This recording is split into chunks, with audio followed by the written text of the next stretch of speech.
Antiti makatiza muchinesi andekande maitunda ndiparare zvamakasiya ndekande kwakotenda mwari wangu nevadzimu vangu namai vangu nehama dzavo ndivo vakamira neni kusvika ndikure kudai.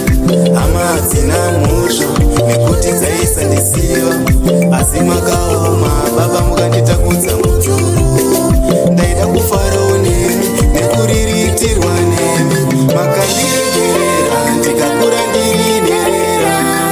Hama muripo nemi baba muripo tichiwane mauye muchirara kumabhawa mari muchipecha ndichirara nenzara makandiregerera ndikakura ndiri nherera.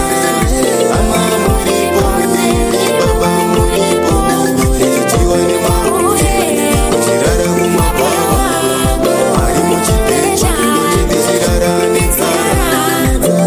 Baba munamo makatise mama vanga vaita sei zvanga vasiya vari vega ini maida nditese maida ndiraramewo sei zvamakatiza mukaenda kure kure kumhiri kwemakungwa.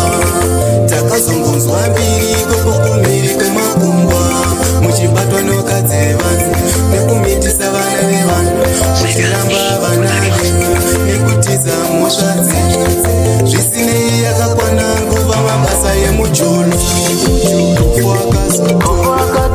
wakazotisiya.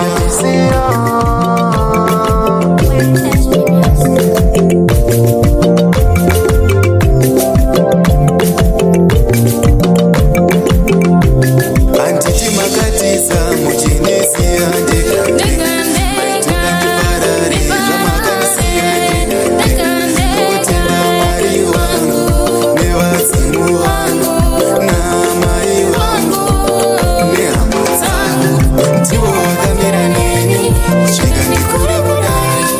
Hama hadzina mhosva nekuti dzaisandisiva asi makaoma baba mukanditakudza mutoro. Ndaida kufarawo nemi nekuriritirwa nemi makandiregerera ndikakura ndiri nherera.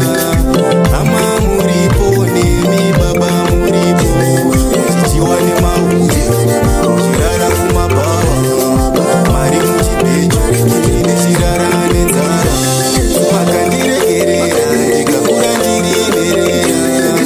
Hama muripo nemi baba muripo muchichiwane mauye muchirara kumabhawa mari muchipecho ndichirara nenzara.